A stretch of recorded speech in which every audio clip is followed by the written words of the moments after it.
நாம் ஆண்டவருடைய வார்த்தையை கேட்க கேட்க பிரச்சனைகள் வருகின்ற வேளையிலே நம்ம எங்க வந்துடுறோம்? அவருடைய கிறிஸ்துவின் அடைக்கலத்தில், சிலுவையின் மானிழலில், கண்மலை வெடிப்பதனில் புகலிடம் கண்டு கொண்டேன்.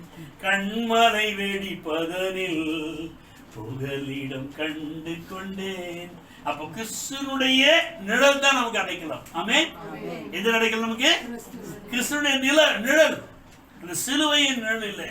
நாம் எப்பொழுதும் அவருக்குள்ளாக மறைந்திருக்கின்ற பொழுது உன்னதமானுடைய மறைவில் இருக்கிறவன் சர்வருடைய நிழலில் தங்குவான்.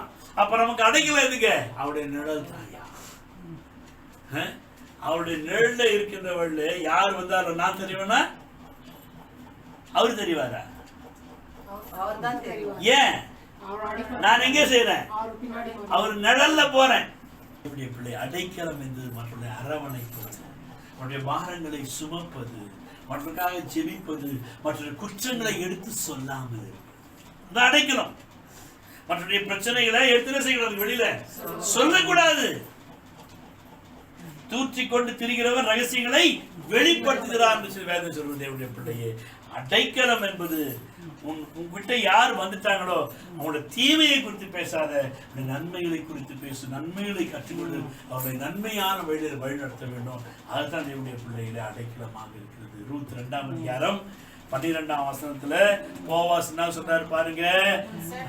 கீழே அடைக்கலமாய் வந்த உனக்கு அவராலே நிறைவான பலன் கிடைப்பதாக, செய்கைக்கு தக்க பலனை கர்த்தருக்கு கட்டளையிடுவாராக. பாருங்க,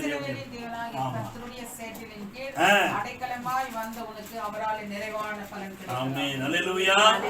அப்ப அவருடைய செய்கை என்ன? அவ என்ன செஞ்சா?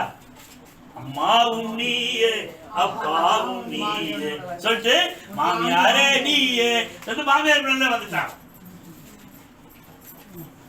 அந்த பொம்பளையாது மாமியாருக்கு வந்துதா? சரித்திரம் இருக்குதா? ஆனா சரித்திரத்தை உடைத்தவள் தான். அல்லேலூயா.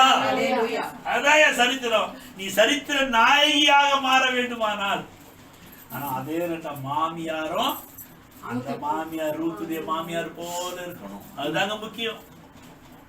சரி, கடந்து போகணும். தேவனுடைய பிள்ளையே, நீ எப்படி இருந்தாலும் இந்த ரூத்துக்கு அடைக்கலம் யாருங்க?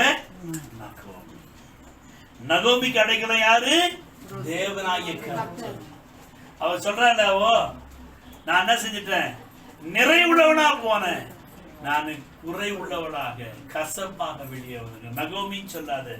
நகோமி என்றால் இன்பமானவள், நான் கசப்பானவள். காரணம் என்ன? நிறைவை விடுத்து கடந்து போனேன். தேவனுடைய பிள்ளையே, அந்த அடைக்கலமாகிய தேவனாகிய கர்த்தரை விட்டு அவள் போனபடினாலே அவருடைய வாழ்க்கையில குறைவை சந்தித்தாள். ஆனால் அதே நேரத்திலே தன்னுடைய மருமகளுக்கு நல்ல ஒரு முன்னுதாரணமாக, ஒரு அடைக்கலமாக தேவனாய் கர்த்தரை குறித்து அவளுடைய கண்டிப்பா பேசியிருப்பாள் நான் நம்புகிறேன். எனவே நகோமியுடைய வார்த்தைகள் நிமித்தமாக அவள் தீர்மானித்து அவள் என்ன செய்ய மனம் திரும்பி அவள் நேராக ரூத்து நகோமிக்கு பின்னாலே கடந்து வருகிறாள்.